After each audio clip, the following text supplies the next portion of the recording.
تم وہ عورت ہو جسے خدا نے آدم کی پسلی سے پیدا کیا۔ تم وہ عورت ہو جس کے حسن کو تشبیہ دینے کے لیے خالق کائنات نے چاند، تارے، پھول، خوشبو، جگنوں اور آگ کو تخلیق کیا۔ دنیا کے ہر مذہب کا انسان تمہاری خاطر اپنے اپنے خدا کے سامنے اپنا ماتھا رگڑتا ہے۔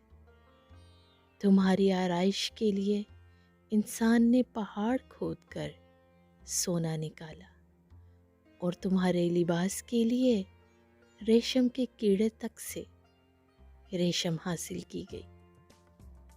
ریت سے شیشہ اور پھر اس شیشے سے تمہاری کلائی کے واسطے چوڑی تیار کی گئی۔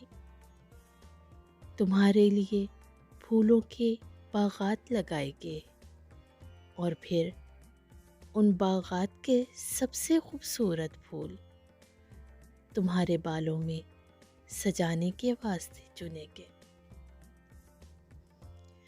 شاعروں نے تمہاری شان میں دیوان لکھے اور ادیبوں نے تمہاری ذات پر لکھ لکھ کے دنیا جہان کی لائبریریاں بھر دی۔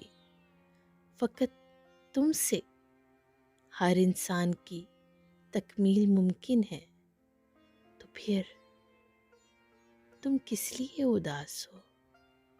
کیونکہ اداسی تمہیں زیب نہیں دیتی۔